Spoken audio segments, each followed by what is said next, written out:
అభయహస్తం, మామూలు అభయహస్తం అండగా నిలబడిపోయారు. So we are grateful to NDA government under the leadership of Modi ji. I'm grateful for standing by us.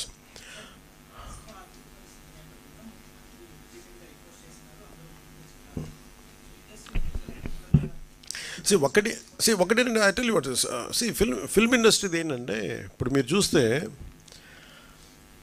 మీరు డబ్బులే మాట్లాడాలంటే జగన్ గారి దగ్గర ఎక్కువ డబ్బులు ఉంటాయి. ఒక హీరో దగ్గర ఉన్న డబ్బుల కంటే కూడా వాళ్ళ ఒక ఫ్యాక్టరీ తీసుకున్నాం ఫస్ట్ ఉదాహరణకి, సిమెంట్ ఫ్యాక్టరీ, దాని దగ్గర ఎక్కువ డబ్బులు ఉంటాయి. ఫిల్మ్ యాక్టర్స్ ఇవన్నీ ఏంటంటే వాళ్ళ హడావిడి ఎక్కువ, గోల ఎక్కువ. అంటే సంపాదించే డబ్బులు కంపారిటివ్లీ, నేను చెప్పే డబ్బులు సంపాదించడం నేను చెప్పట్లేదు కదా, సంపాదించే డబ్బుల కంటే కూడా ఆ హడావిడి అంటే 10 లక్షల మంది జనం వచ్చారు కదా అని చెప్పి 10 లక్షల కోట్లు ఉన్నాం అక్కడ. సైలెంట్గా జగన్ గారి దగ్గర ఉండే వాళ్ళ దగ్గర 1 లక్ష కోట్లు ఉండదు, అది తేడా. సో సైలెంట్గా డబ్బులు ఉండేవాళ్ళు చాలామంది ఉన్నారు. వాళ్ళందరికీ నిజం అంటే నేను నిన్న మాట్లాడటం కూడా అందరితో మాట్లాడుతుంటే ఒకటే నాకు అనిపించింది, డబ్బు ఇవ్వాలని చాలామందికి ఉంటుంది. ఇప్పుడు 1,64,000 మంది ఒక పంచాయతీరాజ్ జాయింట్ యాక్షన్ కమిటీ నుంచి వాళ్ళు కూర్చోబెట్టి మేము ఇస్తున్నామంటే డబ్బు ఇవ్వడంటే ఎక్కడో పారదర్శకత ఉంది, మేము ఇస్తాం, ఆ డబ్బు వెళ్తుంది. అది ఒక 10 కోట్లు రేపు పొద్దున ఒక కార్పొరేట్ సంస్థ ఇచ్చినా లేదంటే ఒక వ్యక్తి ఇచ్చినా అది ఇచ్చే డబ్బు ఆ వ్యక్తికి చేరుద్దు అనుకున్నప్పుడు చాలామంది ఇవ్వడానికి సంసిద్ధంగా ఉన్నారు. అలాంటి ట్రాన్స్పరెన్సీ ఒక ప్రయత్నం చేస్తున్నాం. సో దానికి ఎగ్జాంపుల్ నేను ఏం చెప్పానంటే, ముందు ఎఫెక్టెడ్ 400 పంచాయతీల్లోకి నేను ఒక పంచాయతీ ₹1,00,000 చొప్పున నేను ఇస్తే అది ఎలా ఖర్చు పెడతారో నేను చూద్దాం. It's a way of donation. Also పర్సనల్గా నేను కూడా ఇన్వాల్వ్, నా డబ్బు కూడా ఇన్వాల్వ్. అది ఎలా వెళ్తుంది? సపోజ్ నేను పారిశుద్ధ పనులకి ఇది ఇవ్వాలి, లేదంటే చాలా పనులు ఉంటాయి, చిన్న రోడ్లు కావచ్చు, పారిశుద్ధ బిల్డింగ్లు కావచ్చు, లేదంటే పశువులు చచ్చిపోతే పశువులకి ఎవరన్నా, సపోజ్ నేనేమంటాను, ₹1,00,000 మన ఒక పంచాయతీకి ఇస్తే ఆ పంచాయతీలు ఉదాహరణకి 220 పశువులు చచ్చిపోయినాయి.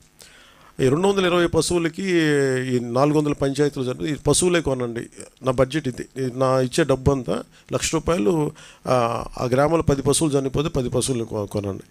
లేదంటే నేను ఇచ్చే ₹1,00,000 ఎన్ని పశువులు వస్తే అన్ని పశువులు. ఆ హెడ్కి వెళ్ళినప్పుడు జెన్యూన్గా అది వెళ్ళింది అనుకోండి, నాకు ఇచ్చే వ్యక్తికి తృప్తి ఉంటుంది.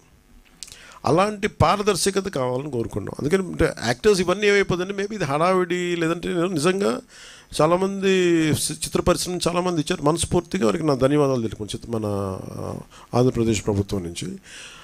బట్ ఇదేంటంటే మిగతా వాళ్ళు కూడా రావాలని నేను కోరుకున్నాను. ఇది ప్రత్యేకమైన పరిస్థితులు, ఇది మన నేల, మన రాష్ట్రం, ఇది మనం కాపాడుకోవాలి.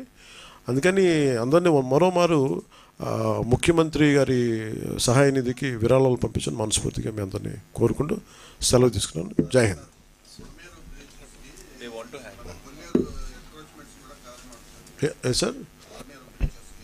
సార్ మనం ఎన్క్రోచ్మెంట్స్ సార్ ఇది అంటే ఇది నా ఉద్దేశంలో మేబీ ఇది మన అందరం దీని తాలూకు తీవ్రత చూస్తున్నాం కాబట్టి, మీరు జర్నలిస్ట్ సమాజం నుంచి, పత్రికేయ సమాజం నుంచి, you are the pillar of the democracy.